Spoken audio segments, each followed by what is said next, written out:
The recent acquisition of Newcastle United by the Saudi Arabia Public Investment Fund, PIF, in October 2021 has propelled the club into a thrilling era. Today, Newcastle stands among the wealthiest clubs in global football. In addition to their newfound financial prowess, Newcastle has pleasantly surprised fans this season. They currently sit comfortably in third place, 4 points ahead of Liverpool in fifth, with only 2 games remaining. This remarkable performance has virtually secured their spot in the Champions League for the first time since 2002-03. However, the question remains, what lies ahead for this ambitious club? In this video, we will delve into a comprehensive analysis of the club's new ownership, the current state of affairs, and what the future holds for Newcastle United. Join us on this captivating exploration by hitting the subscribe button, ensuring you don't miss out on more engaging content.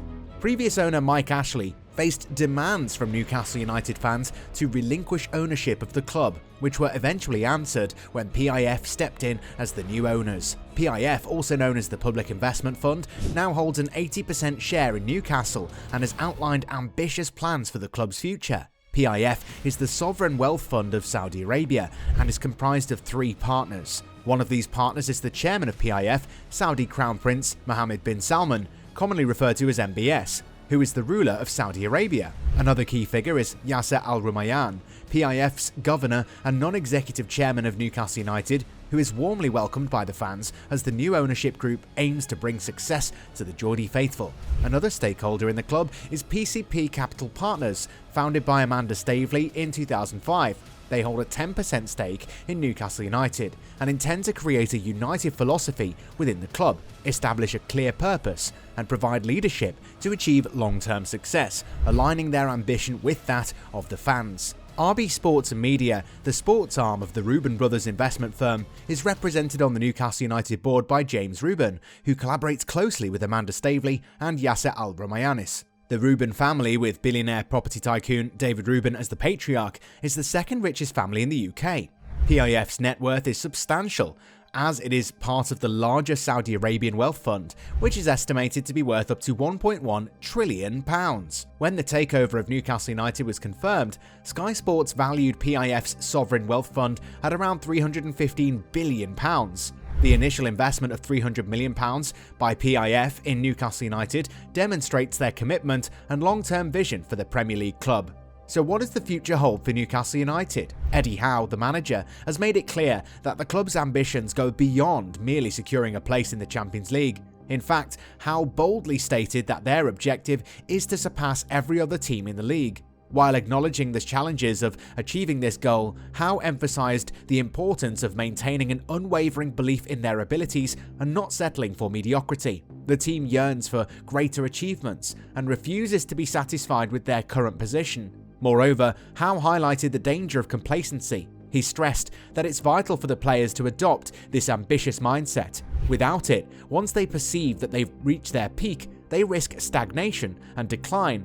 Howe wants the team to avoid becoming complacent and continue striving for progress and success. Following the takeover, Newcastle United is a club with ambitious aspirations. But what's remarkable is how quickly reality has surpassed their initial dreams. They've exceeded expectations and found themselves in a favourable position sooner than anticipated. Initially, Newcastle set their sights on a top 10 finish, aiming for an improvement from their previous season's 11th place. The ultimate goal is to challenge and win. But given the club's recovery from prolonged stagnation under Mike Ashley, there was a conscious effort not to burden the team with excessive pressure. While the possibility of finishing in the top 6 seemed conceivable, a top 4 position was viewed as aspirational. Nevertheless, when negotiating bonus structures with the first-team squad, qualifying for the Champions League was included as a hopeful incentive, alongside relegation clauses to account for both best and worst-case scenarios. Fast forward to May 2023, and with Newcastle reflecting on a Carabao Cup final appearance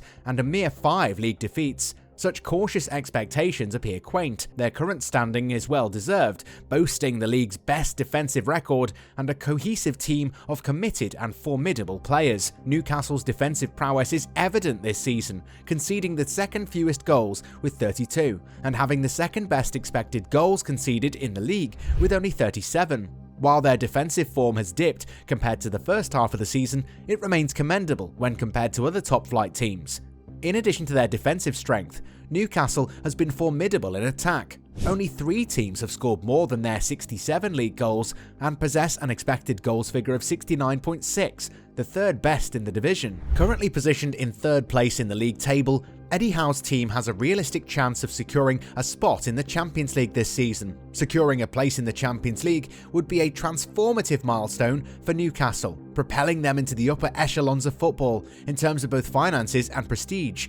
However, achieving this feat would require significant effort, including improving Eddie Howe's squad while maintaining its delicate balance to avoid derailing progress. For clubs like Tottenham Hotspur, with their expensive new stadium, top-tier training facilities, star player Harry Kane, and expectant fanbase, finishing in the top 4 feels like a necessity. In Newcastle's case, at their current stage of development, it would be seen as a bonus, albeit one accompanied by challenges. Qualifying for the Champions League is not an end in itself, but rather a new beginning, as their ambition is to establish a sustained presence in the competition. One of the most significant impacts of Champions League qualification for Newcastle would be the boost in their turnover. As a club predominantly owned by Saudi Arabia's extraordinarily wealthy Public Investment Fund, PIF, financial restrictions have limited their spending. However, those in key positions within the club assert that participation in the Champions League would allow them to operate beyond their current financial fair play boundaries,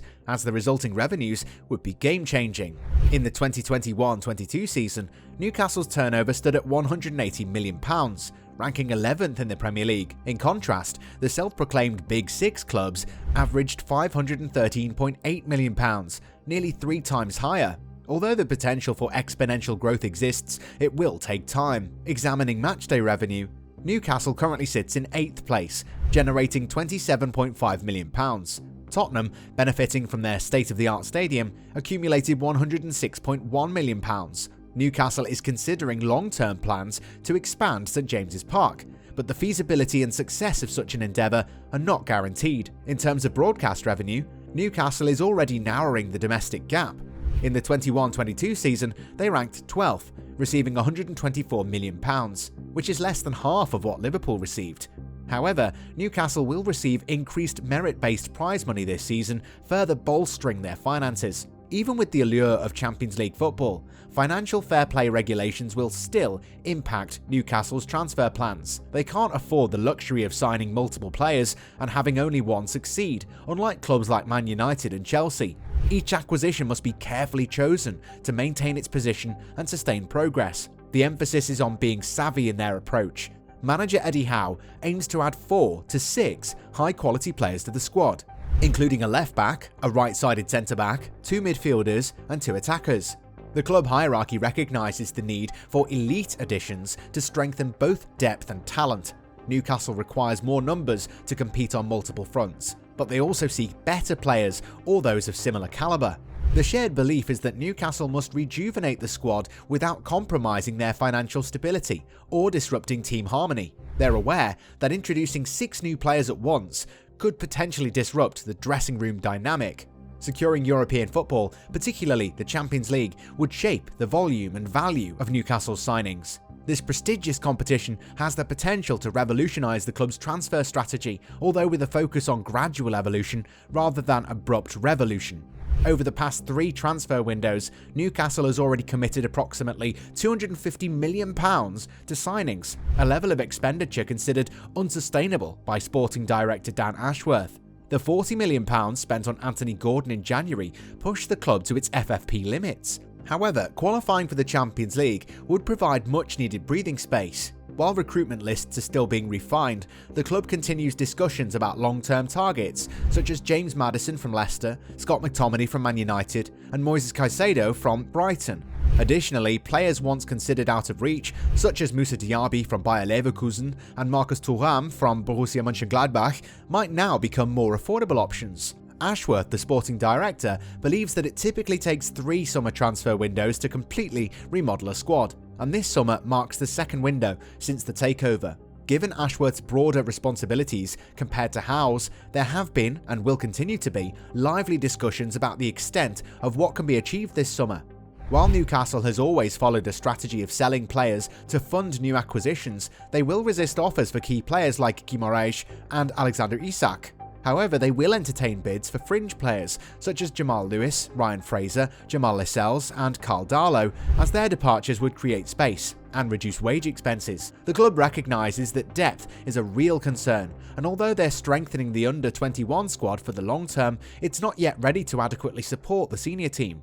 To illustrate the challenges of juggling European demands with limited options, examples are given of West Ham, Leicester and Alan Pardew's Newcastle. West Ham finished 7th last season and now find themselves in 15th place after participating in the Europa Conference League. Pardew's Newcastle dropped from 5th in 2011-12 to 16th in 2012-13 while competing in the Europa League quarter-finals, with minimal signings between seasons. Similarly, Leicester faced a relegation battle in 2016-17 despite being defending champions, largely due to their involvement in the Champions League. Since Newcastle's impressive finishes of 4th in 2001-2 and 3rd in 2002-3 under Sir Bobby Robson, only Everton and Leicester have managed to break into the top 4 among non-Big Six teams. Since then, no team outside the established elite has qualified for the Champions League in consecutive seasons.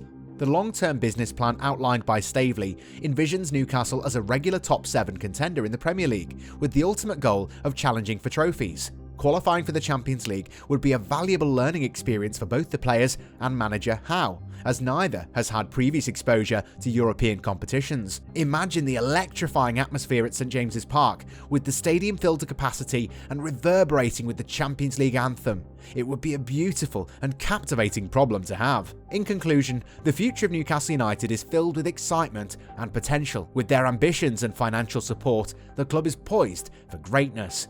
The prospect of Champions League qualification and reshaping their squad presents both opportunities and challenges. Share your thoughts on Newcastle's future in the comments below. Thank you for joining us, and don't forget to like, subscribe and stay tuned for more football content.